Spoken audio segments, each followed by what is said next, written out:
बोलिए सतगुरु कबीर साहिब की जय। संत समाज की जय। भक्त समाज की जय। साहिब बंदगी शाह। सतगुरु नहीं मिले होते तो दरे दरे ठोकर खाते हम। चैन नहीं मिलता जीवन में, रो रो कर पछताते हम। सद्गुरु नहीं मिले होते तो दरे दरे ठोकर खाते हम। देवी देवता खूब मनाते, बकरा बलि चढ़ाते हम। देवी देवता खूब मनाते, बकरा बलि चढ़ाते हम। माता पिता गुरु देवी देवता कभी जान नहीं पाते हम। यारी दोस्ती में पढ़ कर पान तंबाकू खाते हम। यारी दोस्ती में पढ़ कर पान तंबाकू खाते हम। ऐसा भी हो सकता था मदिरा भी पी जाते हम। सद्गुरु नहीं मिले होते तो दरे दरे ठोकर खाते हम। बच्चों के खातिर एक दिन ओझा बैगा बुलाते हम। बच्चों के खातिर एक दिन ओझा बैगा बुलाते हम। जादू टोना ना लग जाए, माला ताबीज पहनाते हम। सद्गुरु नहीं मिले होते तो दर दर ठोकर खाते हम। हमें जीवन में संत गुरुजनों का सानिध्य नहीं मिला होता तो एक पशु की तरह जीवन जीते हैं। तो संत गुरुजनों के पास आना तो कैसे आना है। बहुत सुंदर साखी कहते हैं, संत मिलन को जाइए तज माया अभिमान, जो जो पग आगे धरे कोटिन यज्ञ समान। संतों के पास जाना तो ऐसे ही नहीं जाना, कैसे जाना। तज माया अभिमान, माया मोह सबको आप लोग छोड़ करके आए हैं ना। अभी किसी की याद आ रही है क्या? घर के, बाड़ी के, दुकान के, किसी की याद मत करना, सबको यहाँ पर भूल जाना। तो तज माया अभिमान, कौन से पद में है, कौन से पदवी में, सारा अभिमान गुरु के चरणों में समर्पित करके आप सब नीचे बड़े बैठ कर प्रेम से सुन रहे हैं। तो ऐसे ही आना संत गुरु के चरणों में। एक छोटी सी कहानी कह करके अपनी बात रखती हूँ मैं। एक बुढ़िया थी जो बचपन में मर गई। एक बुढ़िया थी जो बचपन में मर गई।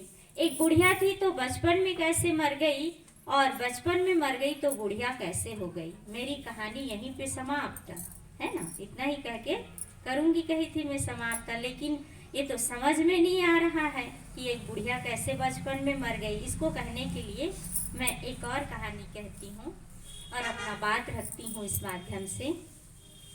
एक गांव में ऐसे ही गुरुजी पधारे हुए थे, जैसे हमारे पूज्य वर्षरी साहेब जी राजस्थान जोधपुर फलौदी से पधारे हुए हैं।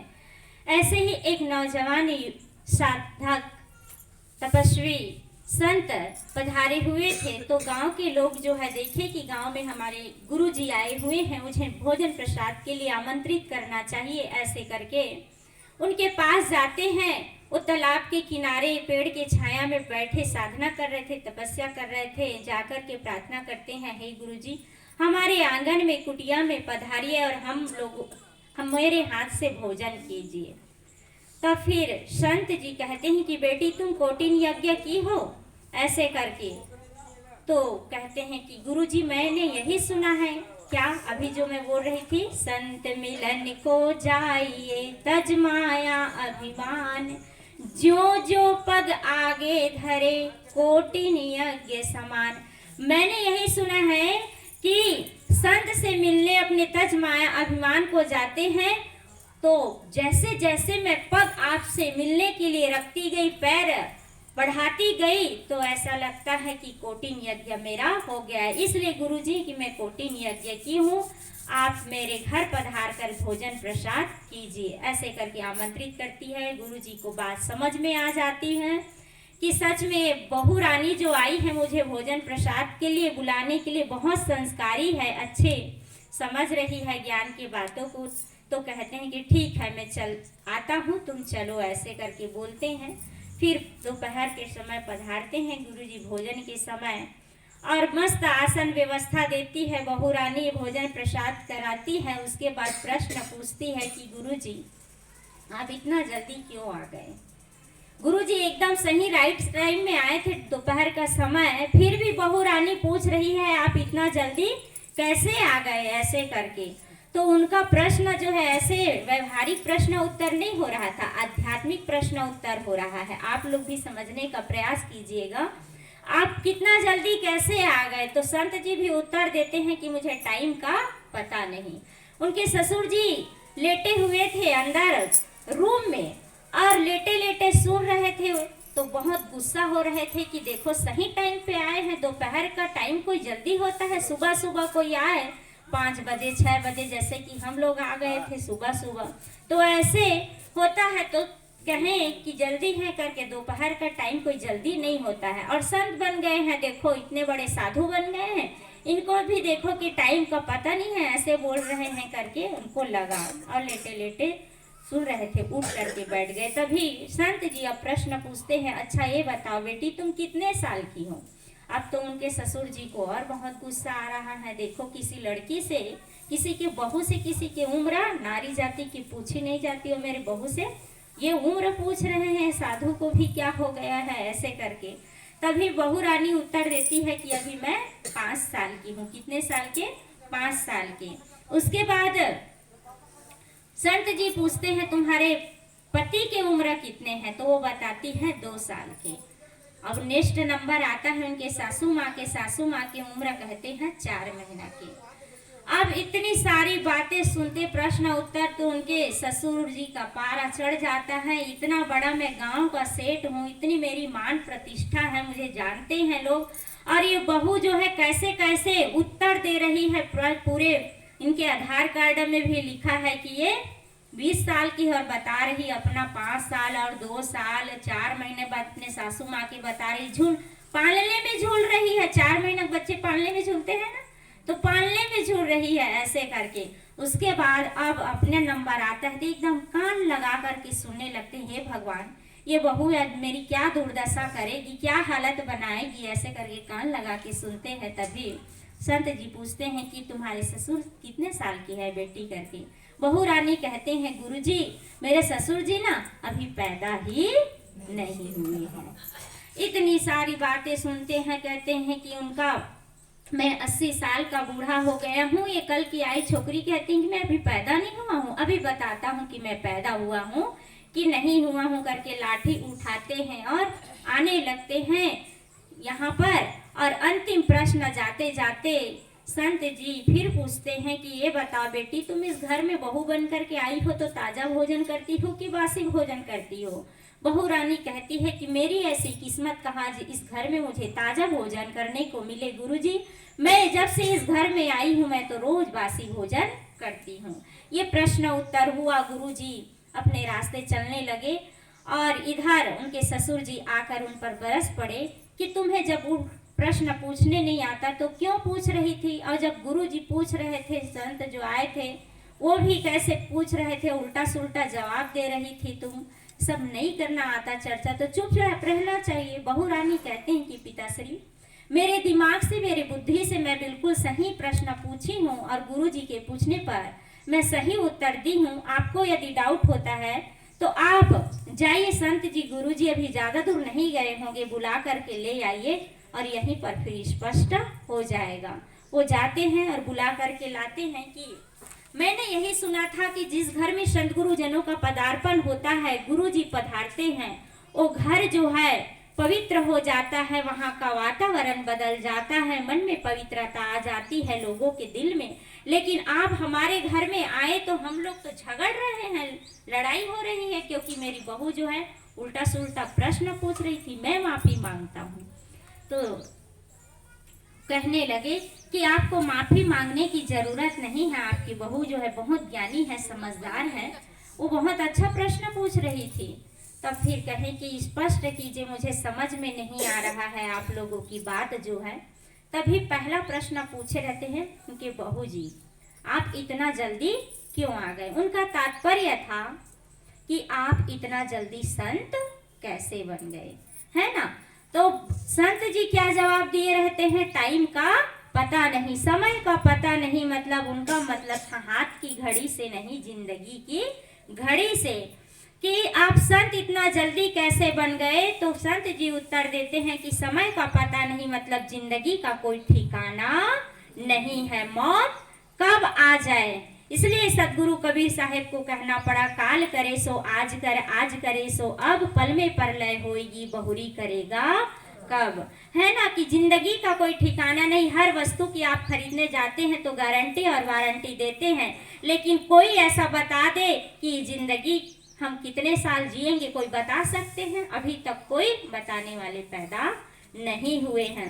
कोई आप लोगों को बताते हैं ऐसा तो बिल्कुल झूठ बोल रहे हैं, या अनुमान लगा के ऐसे ही आपको भटकाने के लिए बोल रहे हैं। अभी तक कोई सही हमारी उम्र बता नहीं सकते हम कितना साल जिएंगे।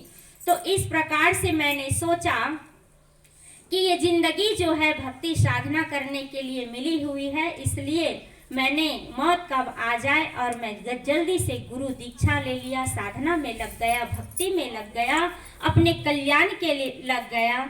ये बात संत और वो बहू की जो चर्चा हुई, उसके बाद प्रश्न पूछते हैं संत जी कि आप कितने साल की हो। तो कितने साल बता रहते हैं, 5 साल। तो अच्छा ये बताओ बेटी, तुम्हें अपने ससुर जी के सामने स्पष्ट कर दो, तुम कैसे 5 साल की हो। वो बहू रानी कहती है, गुरुदेव मैं वैसे अच्छे घर में पली बढ़ी, मेरे पिताजी माताजी खाने पीने रहने कपड़े कोई चीज़ की कमी नहीं रखते थे, मुझे बढ़िया बढ़िया खिलाते थे पिलाते थे, जो कहती थी वैसे कपड़े ला के देते थे और मैं बहुत अच्छे से रही। लेकिन वो जीवन मेरा 15 साल ऐसे ही बेकार चला गया, जो सिर्फ मात्र खेलने कूदने खाने पीने में अच्छे अच्छे पहनने ओढ़ने में गया। वो कोई जिंदगी है? जिस जीवन में गुरु भक्ति नहीं, साधना नहीं, संत गुरु जनों के लिए हमारे मन में श्रद्धा और भक्ति नहीं, वो जीवन तो मेरा बेकार चला गया। मैं गुरु भक्ति में नहीं लगी हुई थी, सत्संग नहीं करती थी। सिर्फ मुझे 5 साल हुए, मेरे सहेली से पता चला, तब मैं गुरु जी के सानिध्य गई, कंठी दीक्षा धारण की और सत्संग से जुड़ी। तभी से मैं उसी जिंदगी को असली जिंदगी मैं मानती हूँ। तो मैं अभी सिर्फ 5 साल की हूँ। इसी प्रकार से सब अन्य लोग अपने परिवार के लोगों के बारे में बताई थी, तो अपने पति के बारे में भी बताती है कि बहुत मांस मछली अंडा मुर्गी शराब कहाँ कहाँ जाते थे, खाते थे पीते थे। कितना भी समझाती थी कि गुरु दीक्षा ले लो, कंठी ले लो, चलो सत्संग में गुरु जी पधारे हुए हैं, तो मेरी बात को मानते नहीं थे। मात्र 2 साल हुए हैं उनको भी सही लाइन में आते हुए, धर्म ध्यान साधना करते हुए। इसलिए मेरे पति की उम्र कितने बताई हो? अपने पति की उम्र मात्र 2 साल बताई। वही तो असली जिंदगी है ना। जिस जिंदगी में गुरु नहीं उनका जीवन शुरू नहीं, वही असली जिंदगी। इस प्रकार से उनकी सासू माँ की बात आई, 4 महीने की बताई थी।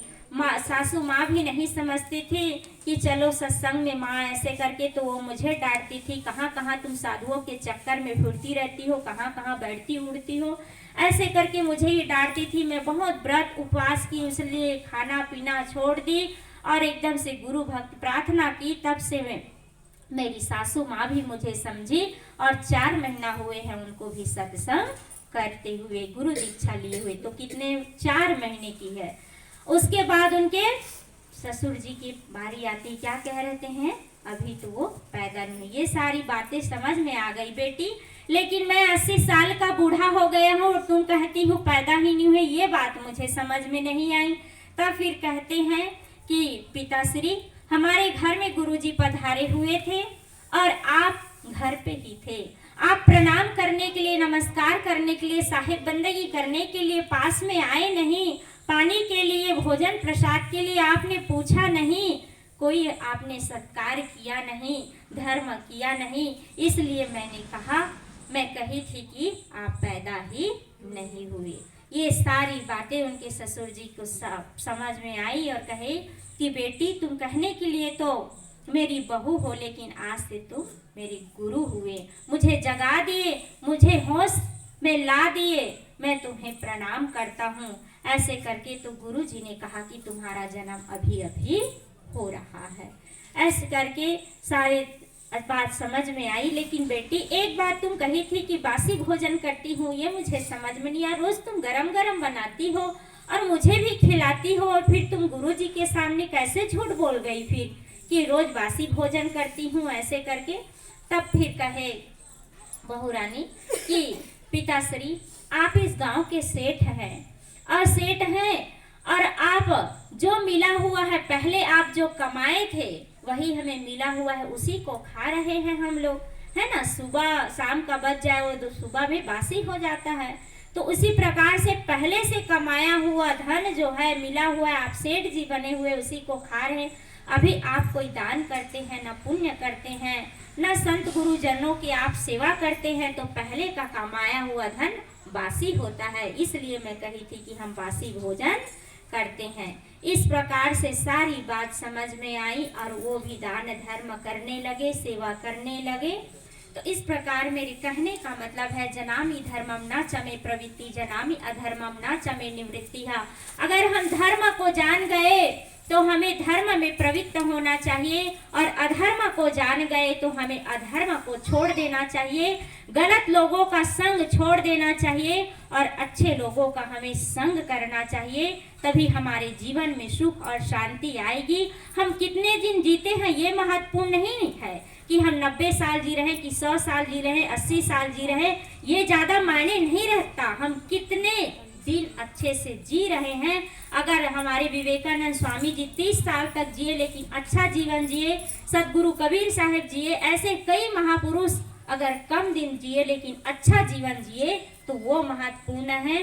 तो हम अब काउंटिंग कर सकते हैं कि हम 1 साल के हैं कि 2 साल के, कि हम भी अभी पैदा नहीं हुए, कि हमारा भी अभी अभी जन्म हो रहा है, ये हिसाब लगा सकते हैं। तो हम अच्छे लोगों का संग करें, सानिध्य करें, गुरु के चरणों में अपने जीवन को समर्पित करें, अपने तन मन धन को अच्छे कार्य में लगाएं और अपने जीवन को सुंदर बनाएं। इतना ही कह करके मैं अपने वाणी को विराम देती हूँ। बोलिए सदगुरु कबीर साहिब की जय। साहिब बंदगी साहिब।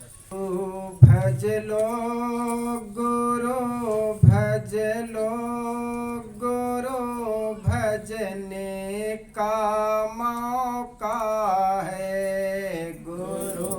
भज लो गुरु, भज लो गुरु, भजने का मौका है। अभी भज लो सभी, भज लो अभी, भजने का मौका है। अभी भज लो सभी, भज लो कि वो इस अवसर पर घर परिवार के लोगों के लिए, आगंतुकों के लिए अपने कल्याणकारी विचार करके जतन करके जगा लो ज्ञान की बाती। रतन करके जतन करके जगा लो ज्ञान की बाती। रगड़ खा खूब सत्संग की प्रगट कर ध्यान की ज्योति रगड़ खाको सत्संग की प्रगट कर ध्यान की ज्योति अकड़ने का नहीं बंदे भजन करने का मौका है अकड़ने का नहीं बंदे भजन करने का मौका है गुरु भज लो गुरु भजने का मौका है गुरु भज लो गुरु भजने का मौका है अभी भज लो सभी भज लो अभी भजने का मौका है अभी भज लो सभी भज लो संत श्री गुरुदत्त साहब जी से भजने का वो इस अवसर पर घर परिवार के लोगों के लिए आगंतुकों के लिए अपने कल्याणकारी विचार रखे।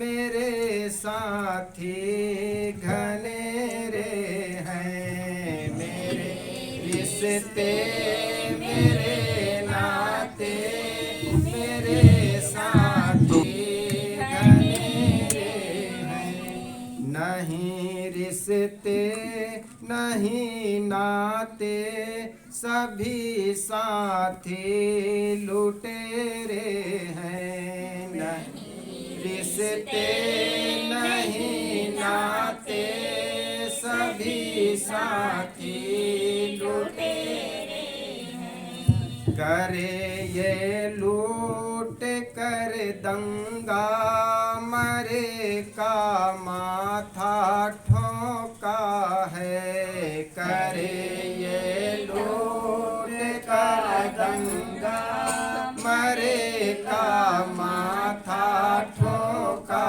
है गुरु भज लो गुरु भज लो गुरु भजने का मौका है गुरु भज लो गुरु भज लो गुरु भजने का मौका है बने रहना सदा ज्ञानी ये सुन कर संत की वाणी बने रहना सदा ज्ञानी ये सुन कर संत की वाणी नहीं बनना कभी कामी नहीं बनना संत श्री गुरुदत्त साहब जी से नहीं वो इस अवसर बनना पर कभी घर परिवार के लोगों के लिए आगंतुकों के लिए नहीं अपने बनना कल्याणकारी विचार विषय गामी बुझे ना ज्ञान की ज्योति विषय वायुं का झोंका है बुझे ना ज्ञान की ज्योति विषय वायुं का झोंका है गुरु भज लो गुरु भज लो गुरु भजने का मौका है गुरु भज लो गुरु भज लो गुरु भजने का मौका है अभी भज लो सभी भज लो अभी भजने का मौका है अभी भज लो सभी भज लो अभी भजने का मौका है अभी भजने का मौका है अभी भजने का मौका है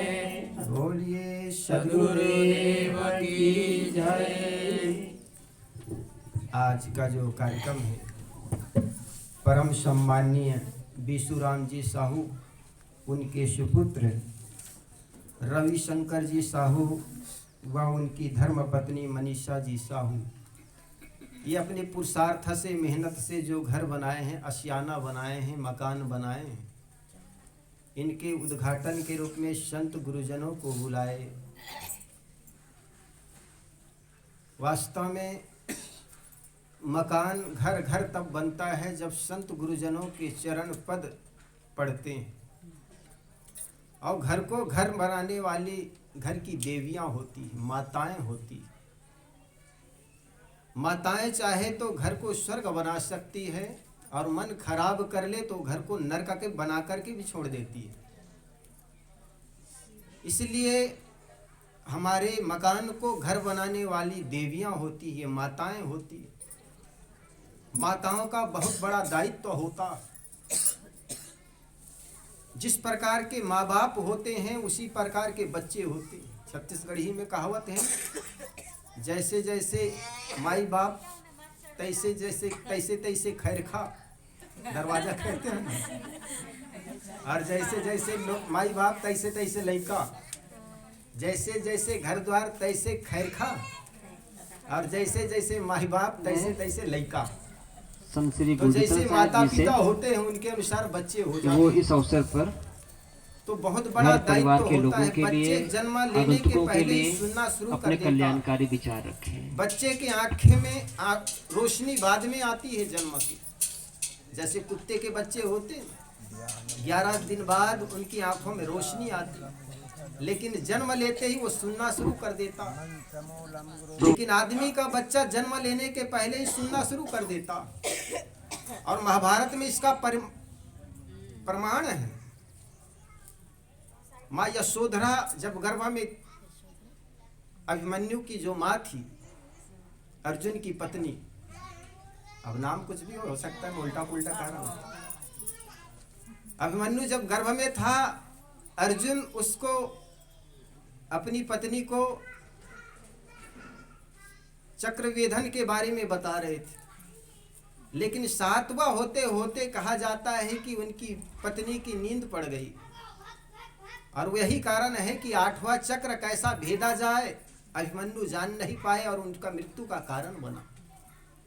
और यही कारण है कि माँ, जो माँ का सोना बच्चे का सोना होता है, बेटा का सोना, माँ के सोने पर बच्चा सोता, और बच्चे का, माँ का खाना बच्चे का ही खाना होता। जैसे जैसे आप सुनते हैं, देखते हैं और सोचते हैं, वैसा संस्कार आपके बच्चे में भर जाते हैं। तो हमारे विशुराम जी के सुपुत्र रविशंकर जी, जिन्होंने सुंदर अपने पुरुषार्थ से, मेहनत से, पवित्र कमाई से जो अपने आशियाना, अपने मकान जो बनाए, इनके लिए बहुत बहुत धन्यवाद। संत गुरुजनों को बुलाए। और इसी बीच हमारे बीच संत लोग आए, बरंडा आश्रम से, कबीर आश्रम से साध्वी सुश्री सुबुद्धि साहेब जी, हमारे उड़ीसा से आए। हमारे संत श्री शाश्वत साहेब जी, गुजरात से हमारी बहनें आई। हमारे साथ हमारे आए जागेश्वर जी, ये हमारे गौशाला का संचालन करता है। इतने दूर दूर से संत लोग आए, बुलाए आपने। सुबुद्धि साहब देखो कितने अच्छे व्याख्यान आप लोगों के बीच दे रही थी। देवियां क्या नहीं कर सकती। देवियों में सारे सामर्थ्य है। चाहे तो घर को सुंदर स्वर्ग बना सकती हैं, और अगर मन खराब कर ले तो घर को नरक भी बना सकती। लेकिन कई बार होता है नारियों के साथ घर में बड़ा दुष्व्यवहार होता। एक लड़का की नई नई शादी हुई, तो लड़का ने अपने मित्र से पूछा, यार पहली पहली शादी हुई तो मैं कैसे व्यवहार करूं। तो दूसरा लड़का ने कहा मित्र तुम जानते नहीं नारियों के बारे में, नारी देवी की शक्ति की देवी होती, और शक्ति की देवी को सिर में बैठने नहीं देना चाहिए, तो करना क्या चाहिए, कहीं दबा कर रखना चाहिए। तो उस लड़का ने कहा क्या करूं, तो ऐसा करना जब भी कोई काम बताओ ना तो उनको कह देना नहीं तो। अच्छा इससे क्या होगा, उन्होंने कहा क्या होगा, देखते रहना जो होगा सो होगा। अच्छा चलो एक बात कह देंगे, क्या फर्क पड़ता है। एक सूत्र मिल गया उनको। 2-4 दिन तो आसपास के मेहमान आए थे, चूंकि शादी है रिश्तेदारी आए थे, तो कुछ कहते नहीं बिना। अब 3-4 दिन जब बीत गए तो उस लड़का ने सोचा आज मेरे मित्र का जो सूत्र है उसका प्रयोग करना चाहिए। आज ऑफिस का टाइम था, जाना था, सुबह सुबह का समय था, उठा, ठंडी का दिन था। उन्होंने कहा गरम गरम पानी कर दो, नहीं तो आज पहली बार मेरे को काम बता रहे मेरे स्वामी, और पति परमेश्वर कहते, और ये पहली बार काम बता रहे गरम गरम पानी कर दो, नहीं तो न जाने क्या कर देगा। तो बेचारी तो घबरा गई, पहली बार मुलाकात हो रही है और आज ऐसे बोल रहे हैं, तो एकदम से घबरा गई। जल्दीबाजी में पानी गरम की, बाथरूम में रख दी, कहे नहा लीजिए, और नहा करके निकला और कहने लगा गरम गरम पकौड़ी बना दो, नहीं तो। उनको लगा बिल्कुल नाग आ गए हमारे घर में पति बन के आ, नहीं तो पता नहीं है क्या कर जाएगा। उन्होंने गरम गरम पकौड़ी बनाकर टेबल में रख दी, और पकौड़ी खाकर जैसे ही तैयार हुआ उन्होंने कहा कपड़े को प्रेस कर दो, नहीं तो। अच्छा वो बेचारी तो एकदम घबरा करके एकदम घबरा गई। वो 1 महीना ऐसे चला उनका, नहीं तो ऑफिस से आते फिर नहीं तो, कुछ काम बताते फिर नहीं तो। अच्छा तो बेचारे 1 महीने होते होते एकदम सूख करके कांटा हो गई हो, तो ना तो दिन में ठीक से चैन मिलती, रात में सो पाती। पता नहीं है नई आई हूँ और क्या कर देगा, नहीं तो कोई गलती ना हो जाए, तो घबराती थी बेचारी। 1 महीने बाद मैके गई बेचारी हो, उनकी माँ देखी, मैं भेजी थी फूल सी बेटी, आज ये कांटा बन के आ गई। क्या बात थी बेटी, तुम्हारे घर के सारे लोग तो ठीक है, तुम्हारे ससुर, तुम्हारे सास, और घर में खेती बाड़ी की कोई कमी नहीं, दमान पाहुना भी बहुत अच्छे हैं, क्या बात है तुम सूख करके कांटे हो गई, क्या बात है। बेटी कहने लगी माँ सब चीज ठीक है, लेकिन पाहुना को परखने में, दामाद को परखने में कुछ चूक कर गई आप लोग। कहे बेटी क्या हुआ, श्री गुरजतन साहब जी से पता नहीं माँ जी, कोई भी वो काम बताते हैं तो कहते हैं ये काम कर दो, नहीं तो। घर परिवार के लोगों के लिए, आगंतुकों के लिए माँ जान गई, अपने कल्याणकारी विचार रखें। घर गृहस्थी में गुजारी, पति के सेवा करते करते 20 साल तो वैसे भी उनकी बीत गई थी। वो जान गई जरूर कहीं पर कोई भूल हो रही है। माँ कहने लगी बात ऐसी ही बेटी की, वो कोई भी काम बताते यही कहते नहीं तो ऐसा करना, नहीं तो क्या कर दोगे। तो बेटी कहती माँ जी वो तो पति परमेश्वर होते हैं, वो हम फेरे लगा रहे थे तभी कहे थे, और परमेश्वर के साथ ऐसे कैसे कह दें। माँ कहती बेटी परमेश्वर होते हैं तब होते हैं, लेकिन मेरे ये सूत्र प्रयोग कर, नहीं तो क्या कर दोगे। आज पहली बार आप लोग शांत रहे, उधर का घर का जो मैनेजमेंट कर रहे हैं, व्यवस्था कर रहे हैं। बोलिए सद्गुरुदेव की जय। रविशंकर जी उधर से आवाज आ रही, आवाज कम करना। तो आज पहली बार मैके से पुनः ससुराल आई, और लड़का 4-5 बजे ऑफिस से आया, और पत्नी की जूती देख करके जान गया, लगता है देवी जी आ गया है, देवी जी आ गई, जूती दिख रही है। माई फिर चले गए देवी जी का नाम सुन के। बिजली गई क्या?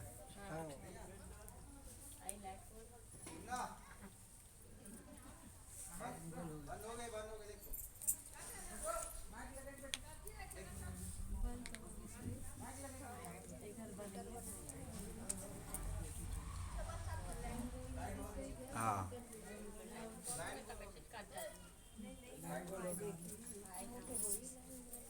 बोलिए सद्गुरुदेव की जय। आवाज जा रही है?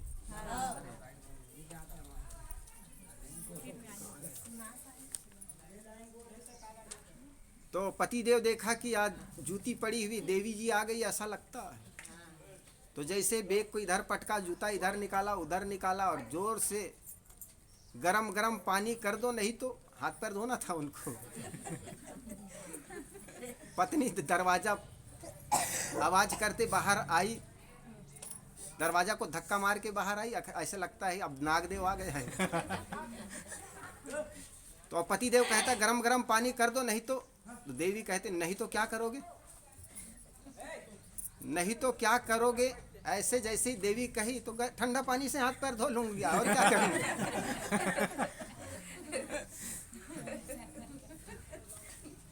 लड़का को दूसरा कुछ बताया ही नहीं था, नहीं तो बस इतना ही बताया था। और लड़की कहती नहीं तो क्या करोगे, तो इसका कुछ उत्तर दिया ही नहीं था, बताया ही नहीं था, क्या करे बेचारा। तो कहते ठंडा पानी से हाथ पैर धो लूंगा और क्या करूंगा। तो ठंडा पानी से हाथ पैर धो करके जैसे ही निकला, फिर सोचता एक बार तो काम नहीं किया, दूसरा बार फिर सोचो गरम गरम रोटी बना दो, नहीं तो देवी कहती नहीं तो क्या करोगे, ठंडी रोटी खा लेंगे और तो इस प्रकार खोदा पहाड़ निकला चूहा। देविया कोई घर की पैर की जूती नहीं, जब चाहे निकाल दो, जब चाहे पहन लो।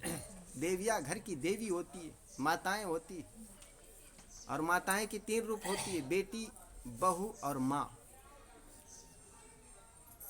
तो मैंने शुरू किया था घर को घर बनाने वाली ये देवियां होती।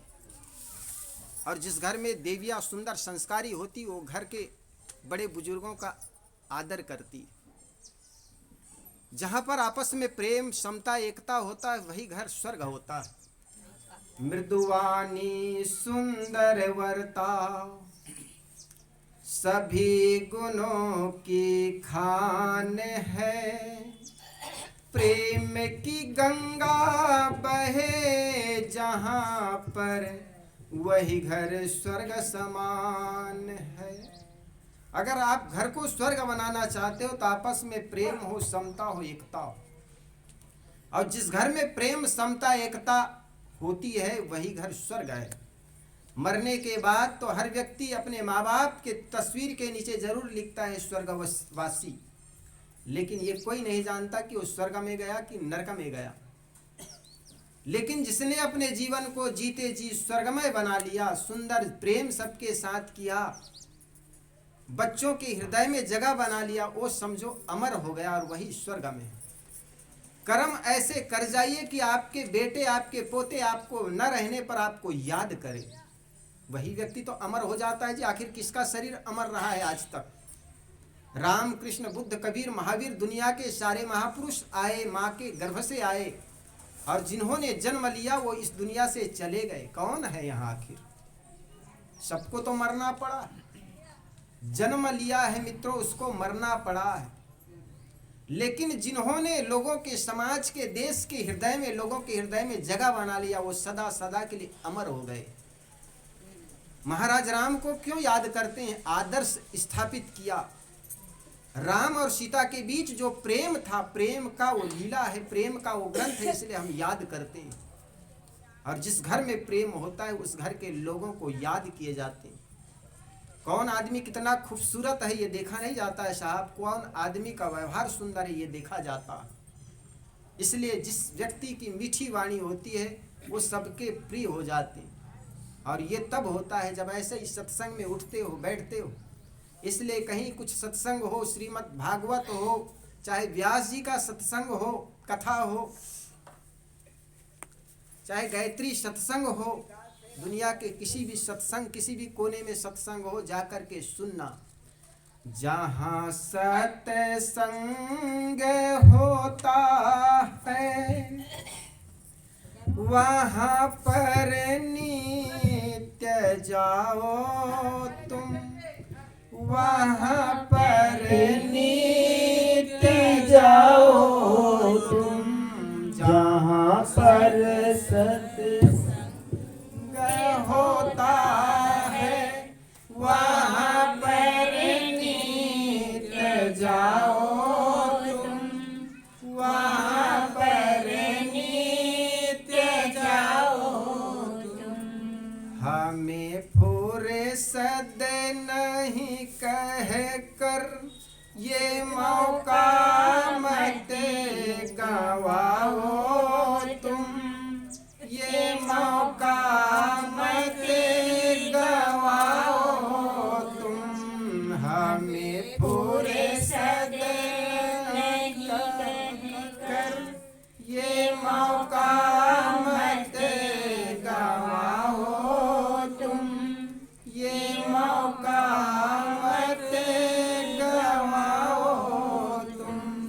जहाँ सत्संग होता है वहाँ पर नित्य जाओ तुम, वहाँ पर नित्य जाओ तुम।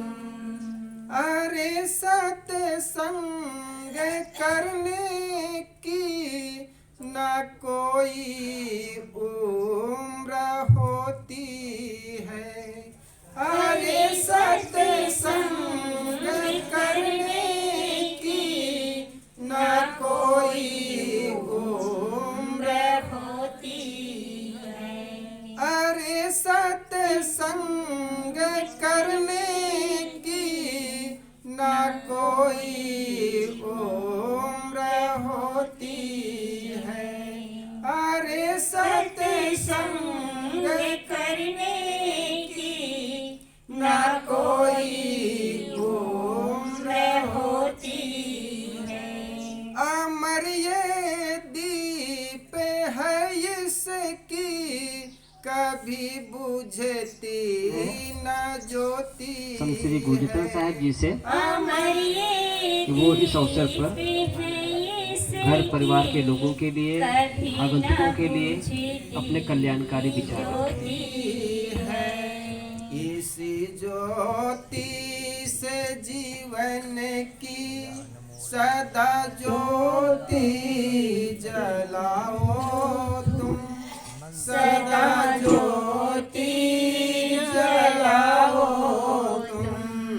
इसी ज्योति से जीवन की सदा ज्योति जलाओ तुम, सदा ज्योति जलाओ तुम।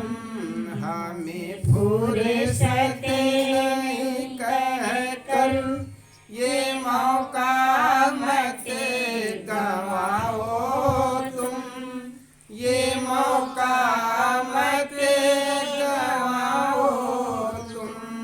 हमें फुर्सत नहीं कहकर ये मौका मत गवाओ तुम, ये मौका मत गवाओ तुम। जरा अनुभव तो कर देखो कि क्या बदलाव आता है।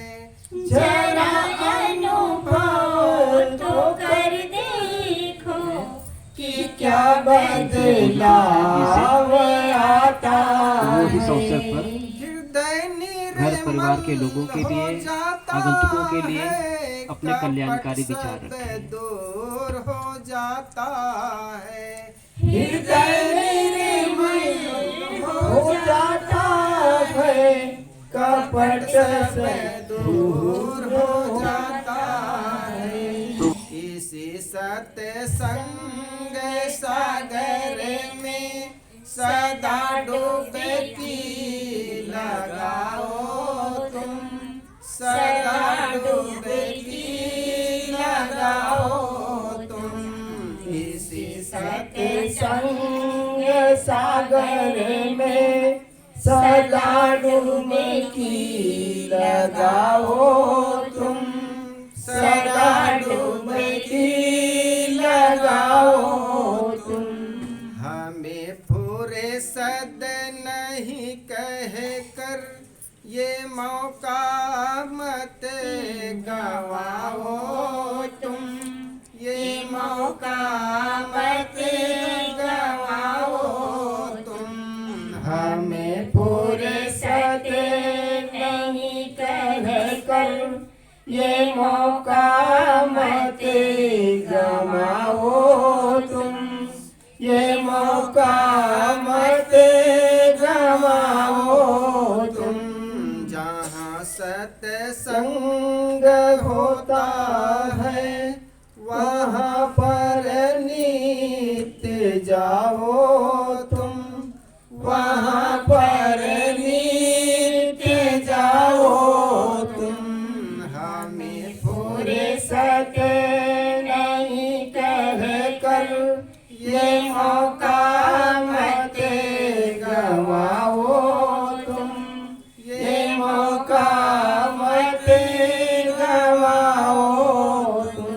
करके ये काग्र मन को तुम जाके सत्संग को सुनना। करके एकाग्र मन को तुम जाके सत्संग को सुनना। होके तल्ली व भावों से सुनहरे फूल को चुनना। होके तल्लीन भावों से सुनहरे फूल को चुनना। इसी सत्संगियों के संग सदा जीवन बिताओ तुम, सदा जीवन बिताओ तुम। इसी सत्संगियों के संग सदा जीवन बिताओ तुम, सदा जीवन बिताओ तुम। हमें पूरे कहकर ये मौका मत गवाओ तुम, ये मौका मत गवाओ तुम। जहाँ सत्संग होता है वहाँ पर नित्य जाओ, संत श्री गुरुदत्त साहब जी से वहाँ पर वो इस अवसर पर नित्य जाओ। घर परिवार के लोगों के लिए, आगंतुकों के लिए अपने कल्याणकारी विचार। है वहाँ पर नित्य जाओ तुम, वहाँ पर नित्य जाओ तुम, वहाँ पर नित्य जाओ तुम, वहाँ पर नित्य जाओ तुम।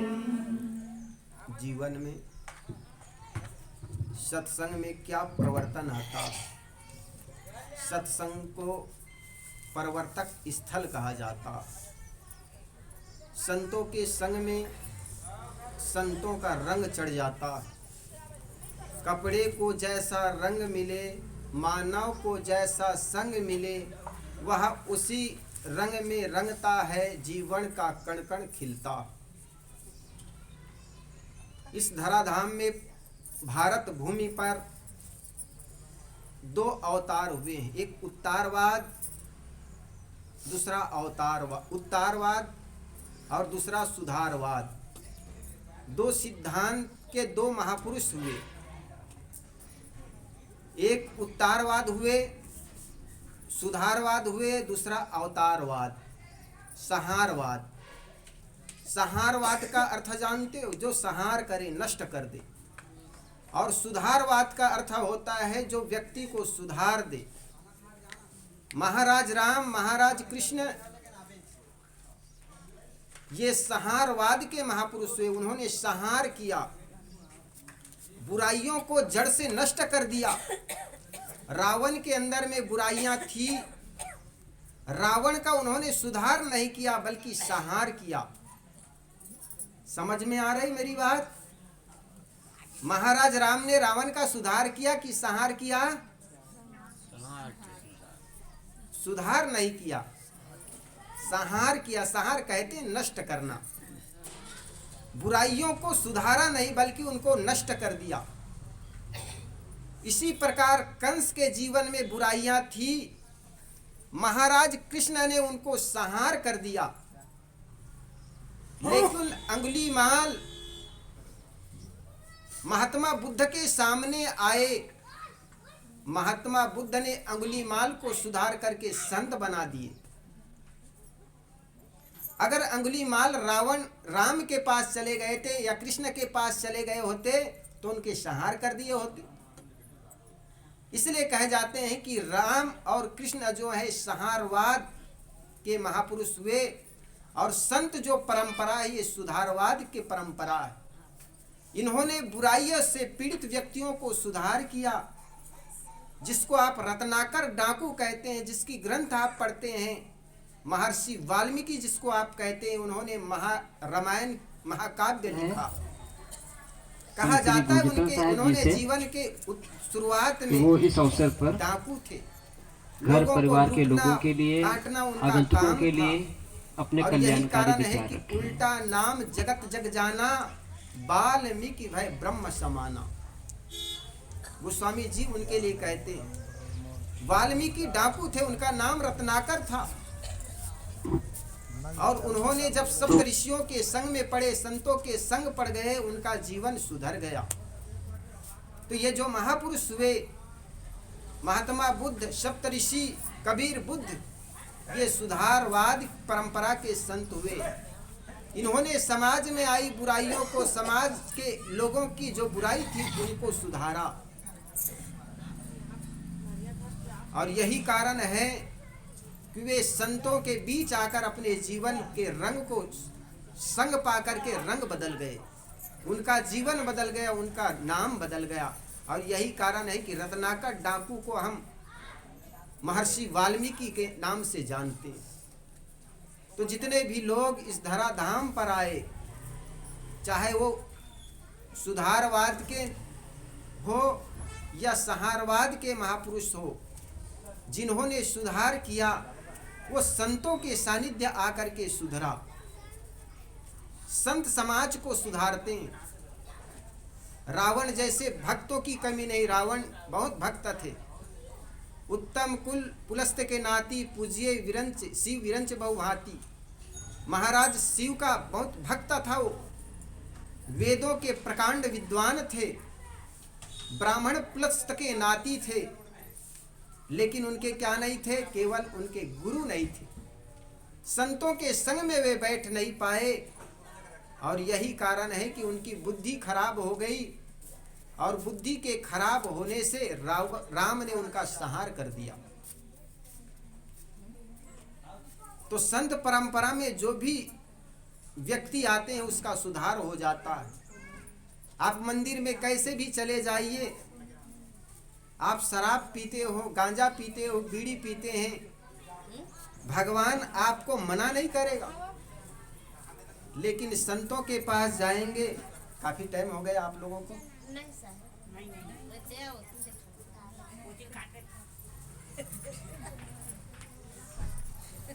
बोलिए सद्गुरुदेव की जय। भोजन भी तैयार होगा।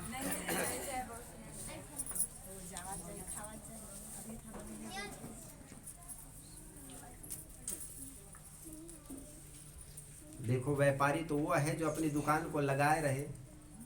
कोई आए खरीदे ना खरीदे कोई बात नहीं, लेकिन अपना दुकान खुला रखता है। इसलिए संतों का काम है जगाना। और नहीं जागोगे तो एक चादर और ओढ़ के सो जाओ। ठंडी का दिन है, क्या फर्क पड़ता है, साधु का क्या जाएगा, है ना। संत सदा आंखों में उंगली डाल के जगाते हैं। लेकिन हम ऐसे सोए हुए हैं जहाँ ज्ञान चर्चा होती है, सत्संग जहाँ होता है वहाँ मन नहीं लगता है, नींद आती है ना। जहाँ रासरंग होता है, जहाँ नृत्य होता है और अश्लील गीतें होती, वहाँ पर रात रात भर आदमी ठंडी में ठिठुरते हुए सुनता चला जाता है। ये सत्संग है। सत की चर्चा चलती रहती पर रमण असत में होता है। ऐ पथिक कहाँ सत्संग हुआ जो असत से प्रीति हटा न सके। हम सुंदर ज्ञान की चर्चा करें और मन कहीं और रमा हुआ है, घर परिवार दुकान व्यापार में, तो भाई के सत्संग नहीं है, फिर तो यहाँ हो नहीं। शरीर आपका बैठा है केवल और मन तो कहीं और है, फिर सत्संग नहीं हुआ। सत की चर्चा चलती रहती पर रमण असत में होता है। असत संसार और असत शरीर से आपका मन ऊपर उठ नहीं पाया तो ये सत्संग नहीं, फिर तो बतसंग हो गया। हमारे यहाँ सत्संग के नाम में क्या करते हैं, पश्चिम राजस्थान में बाप मर गए तो रात रात भर सत्संग करते हैं। और वो सत्संग कैसा होता है, जब बा या बूढ़ी माँ मर गई तो 5-10 हजार के जब जब अमल डोडा गांजा हफीम ना लाए ना, तब तक कहते वो सत्संग ठीक नहीं हुआ। एक आदमी कहे साहब हमारे लड़के बिगड़ गए। हमने कहा कैसे बिगड़ा? कहे गुरुजी वो सत्संग में जाता है इससे बिगड़ गए। मैंने कहा सत्संग में कैसे बिगड़ गए? कहे गुरुजी हमारे लड़का सत्संग में जाते हैं तो वहां पर गांजा भांग पीने वालों की भीड़ लगती है, फ्री में मिल जाता, और जब भी कोई भी चीज फ्री मिल जाती तो आदमी खूब पी जाते हैं। तो धीरे धीरे पीने की आदत हो गई। तो पहले पहले तो वो दूसरे के घर जा कर पीता, खरीद करके पीता, तो घर में कर्ज हो गए, और कर्ज को चुकाने के लिए घर की जमीन बेचनी पड़ गई। तो कहने लगे लड़का बिगड़ गया। ऐसा सत्संग होता। हमने कहा सत्संग में जब लड़का बिगड़ जाए तो कुसंग में क्या होगा? सत्संग में कोई बिगड़ जाए तो कुसंग में क्या होगा जी? तो आजकल सत्संग के नाम पर वैशन विलास को ही सत्संग मान बैठते हैं। तो वैशन विलास जहां होता है वो सत्संग नहीं है, वो कुसंग है। और कुसंग से आदमी बिगड़ता और सत्संग से व्यक्ति सुधरता। आदमी संस्कारवान होता है, एक दूसरे को देख के सीखता। पशु जो है वो देख करके नहीं सीखता। अगर एक गाय का बछड़ा को कुत्तों के बीच रख दो तो गाय का बछड़ा मर जाएगा, लेकिन कभी मांस खाएगा नहीं खाएगा। उसी प्रकार एक कुत्ते के पिल्ले को, बच्चे को गाय के बछड़ों के बीच रख दो तो कुत्ता का पिल्ला घास खाना सीख नहीं जाएगा। संत श्री गुरजतन साहब जी से खा लेता, ऐसा है क्या कि वो इस अवसर पर खाता हो और बछड़ा मांस खाता, घर परिवार के लोगों के लिए, चाहे वो आगंतुकों के दिन लिए बीत जाए, लेकिन अपने वो कल्याणकारी कभी गाय का विचार बछड़ा मांस नहीं खाएगा और कुत्ता का पिल्ला जो है घास नहीं खाएगा। लेकिन एक आदमी का बच्चा है, उसको मांसाहारियों के बीच रख दो तो मांस खाना 15-20 दिन में, महीना भर में सीख जाएगा। क्यों ऐसा है? क्योंकि वो देख करके सीखता है। इसलिए किसी ने कहा प्रकृति में जो जीता है उसे पशु कहते हैं, संस्कृति में जो जीता है उसे इंसान कहते हैं, और विकृति में जो जीता है उसे शैतान कहते हैं। तो इंसान एक दूसरे को देख के सीखता है। इसलिए आप अगर अपने बच्चे को ये चाहते हैं कि हमारे बच्चे हमारी सेवा करें, तो आपका भी दायित्व बनता है आप भी अपने माता पिता बड़े बुजुर्गों की सेवा करें। अगर ये आप चाहते हैं कि हमारे घर के बच्चे हमारे आदर करें, तो आप भी अपने माता पिता बड़े बुजुर्गों का आदर करें। तो निश्चित जानिए जिस घर में आदर होता है, जिस घर में आप से बात शुरू होती है, वो घर के बच्चे सदा आप से ही शुरू करते हैं। इसलिए माता पिता का बहुत बड़ा दायित्व होता है। तो आज हमारे रविशंकर जी सुंदर आशियाना बनाए, घर बनाए, इसके उद्घाटन में संतों को बुलाए, और ये लोग कहाँ है? सभी लोग आ जाए, घासा परिवार, उनकी पत्नी मनीषा और उनके पिताजी भी विश्वराम जी साहू।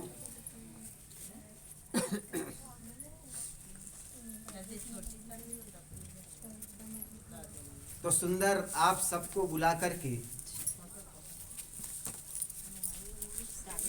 मकान के उद्घाटन के अवसर पर सत्संग कराए